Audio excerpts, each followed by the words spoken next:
जय भीम दोस्तों, स्वागत है आपका हमारे इस दलित हीरोज चैनल पर। दोस्तों, आपने यह तो सुना ही होगा कि अन्याय कितना भी मजबूत क्यों न हो, जीत हमेशा सच्चाई और न्याय की होती है। और ऐसी ही एक वीडियो हम आप लोगों के लिए लेकर आए हैं। तो ज़्यादा समय बर्बाद न करते हुए अपनी इस वीडियो को शुरू करते हैं। लेकिन अभी तक आपने चैनल को सब्सक्राइब नहीं किया है तो कर दीजिए और वीडियो को लाइक करना न भूलें। तो चलिए वीडियो को शुरू करते हैं। दोस्तों, ये साल था 1942 का। भारत में अंग्रेजों का शासन और समाज अपने ही बनाए भेदभाव की जंजीरों में जकड़ा हुआ था। एक छोटा सा गांव भीमपुर गांव दो हिस्सों में बटा हुआ था। एक तरफ ऊंची जाति के अमीर लोग और दूसरी तरफ गरीब दलित बस्ती। और उसी दलित बस्ती में रहता था 15 साल का लड़का राजू। वह मासूम सा लड़का, लेकिन उसकी आंखों में एक अजीब सी चमक, कुछ कर दिखाने की। वह रोज स्कूल जाने का सपना देखता, लेकिन गरीबी और समाज की दीवारें उसे रोक देती थी। दोस्तों, आप और हम इस बात का अंदाजा भी नहीं लगा सकते कि उस समय के भेदभाव ने कितने बच्चों के सपनों को अमीरों के पैरों तले रौंद दिया होगा। राजू की माँ सीता दिन भर दूसरों के घरों में काम करती थी और दिन भर की मेहनत के बाद थकी हुई घर लौटती, लेकिन अपने बच्चे की एक मुस्कुराहट से उसकी सारी थकान दूर हो जाती। एक दिन राजू ने अपनी माँ से कहा, माँ, मैं पढ़ लिख कर बड़ा आदमी बनूंगा ताकि हमें कोई नीचा न दिखा सके। सीता ने उसके सिर पर हाथ फेरते हुए कहा, बेटा, इस दुनिया में सपने देखना आसान है, लेकिन उन्हें पूरा करना बहुत मुश्किल होता है। एक रात गांव में अचानक हलचल मच गई। गांव के सबसे अमीर आदमी ठाकुर वीर सिंह की हत्या हो गई थी। लोग डर गए। पुलिस आई और जांच शुरू की। सुबह होते होते यह खबर आग की तरह पूरे गांव में फैल गई। गांव वाले कहने लगे, हत्यारा मिल गया और वो है राजू। पूरे गांव में सनसनी फैल गई। राजू को पुलिस पकड़कर ले जा रही थी। वो बार बार चिल्ला रहा था, मैंने कुछ नहीं किया, मैं निर्दोष हूँ। लेकिन उसकी आवाज़ किसी ने नहीं सुनी। असल में हुआ यह था कि ठाकुर का एक नौकर रमेश ही असली हत्यारा था।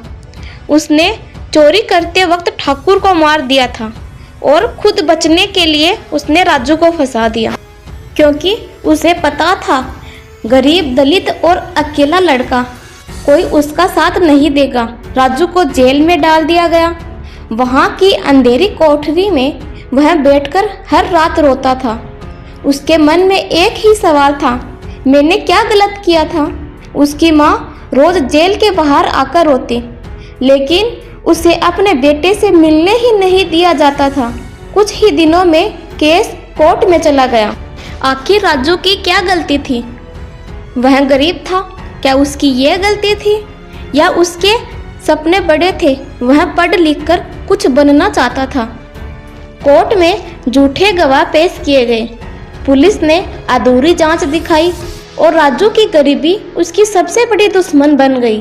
कुछ ही सुनवाइयों के बाद जज ने फैसला सुनाया। राजू को फांसी की सजा दी गई। पूरा कोर्ट शांत हो गया, लेकिन सीता की चीखों ने उस सन्नाटे को तोड़ दिया। नहीं, मेरा बेटा निर्दोष है, उसे मत मारो। यह एक माँ की चीख थी। यह खबर धीरे धीरे शहर तक पहुंची। लोगों के बीच चर्चा होने लगी और एक दिन यह खबर पहुंची डॉक्टर भीमराव अंबेडकर तक। जब बाबा साहब ने यह सुना तो वे गहरे सोच में पड़ गए। उन्होंने तुरंत केस की फाइल मंगवाई। रात भर उन्होंने हर पन्ना पढ़ा, हर गवाही को समझा, हर सबूत को देखा। फिर उन्होंने धीरे से कहा, यह मामला सच नहीं बता रहा, इसमें कुछ छिपाया गया है। अगले ही दिन बाबा साहेब भीमपुर पहुँचे। गांव में उनके आने की खबर फैल गई। लोग हैरान थे, इतना बड़ा आदमी एक गरीब लड़के के लिए क्यों आया? बाबा साहेब ने सबसे पहले घटना स्थल देखा, फिर गवाहों की बात की। उन्होंने रमेश से भी सवाल किए। उसके जवाब में डर साफ दिखाई दे रहा था। धीरे धीरे सच्चाई सामने आने लगी। बाबा साहेब ने केस को दोबारा खुलवाया। अदालत में इस बार भारी भीड़ थी। लोग सच जानना चाहते थे। बाबा साहेब खड़े हुए और बोले, जज साहब, अगर न्याय केवल अमीरों के लिए है तो यह न्याय नहीं, अन्याय है।